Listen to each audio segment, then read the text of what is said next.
আসসালামু আলাইকুম। সামিয়া গার্ডেন নার্সারির পক্ষ থেকে আপনাদেরকে স্বাগতম। আজকে আপনাদেরকে দেখাবো মেঘালয়ে যে অনেক পানি আছে সেটার কিছু নমুনা। এই দেখেন, আমার বাড়ির কাছে নদী আছে। এই হলো রাস্তা, রাস্তা ঘেঁষে হলো নদী। এটা বছরে 10 মাসই মরা থাকে। বর্ষাকালে শুধু 2 মাস একটু পানি থাকে। যখন মেঘালয়ে পানি বৃদ্ধি পায় তখনই এদিক দিয়ে পানি বৃদ্ধি পায়। এখন অনেকটা বৃদ্ধি পেয়েছে পানি। মূলত এরকমই থাকে, বন্যা যদি না আসে তাহলে দেখা যায় এরকম গতিতেই নদী থাকে। কিন্তু যদি বন্যা এসে যায় তাহলে এই নদী ভরে যায়, কারণ নদীটি শুকনো সময় মানে 2 সাইড পলি পড়ে গেছে। পলি পড়ে মাঝখান দিয়ে পলি পড়ে নদীটা অনেকটা উপরে উঠে গেছে। যদি নদীগুলো ড্রেসিং করা হতো তাহলে অনেক গভীর থাকতো, পানিগুলো নিচ দিয়ে যেত।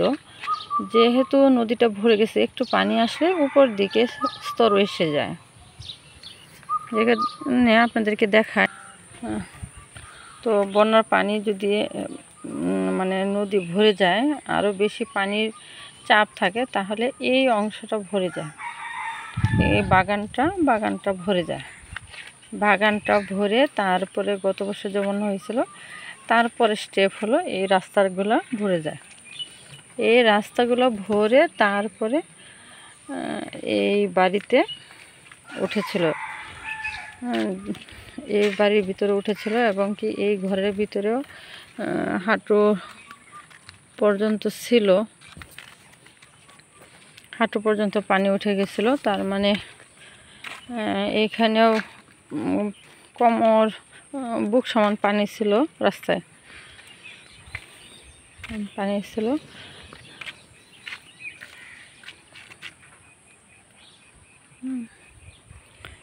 রাস্তায় পানি ছিল। আপনাদেরকে চড়ুই পাখির একটা দল উড়ে যাওয়ার দৃশ্য দেখাতে পারলাম।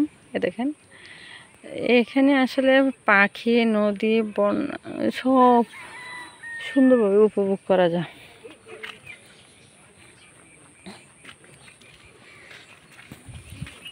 এগুলো সব ভালো ছিল, এবং এখানেও আমরা প্রচুর মাছ ধরেছি।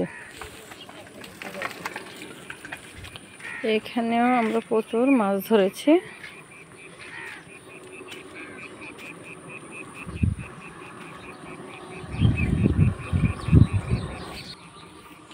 এখানে অনেক মাছ ধরেছি আমরা। অনেক ফিশারির মাছ চলে আসছিল। আমার ছেলেও অনেকগুলো মাছ পেয়েছে, আমার ভাই অনেকগুলো মাছ ধরেছে। এখানে একেবারে পর্যটন কেন্দ্রের মতো প্রতিটা জায়গা একবারে জাল হয়ে গেছে, এবং অনেক মাছ ধরেছে সবাই। অনেক মাছ ধরেছে। তো মাছ ধরার আনন্দ ছিল, এটা ঠিক আছে, কিন্তু অনেকের প্রচুর ক্ষতি হয়েছে। তো আর চাই না আসলে এবারও এরকম বন্যা হোক, অন্যদের ক্ষতি হোক। সবাই ভালো থাকুক এই কামনা করি। তো সবাই ভালো থাকবেন। যদি আমাদের ভিডিওগুলো ভালো লেগে থাকে অবশ্যই love you IT solution YouTube চ্যানেলে সাবস্ক্রাইব করে অল বাটন ক্লিক করে দিবেন, তাহলে আমাদের সব ভিডিওগুলো পেয়ে যাবেন।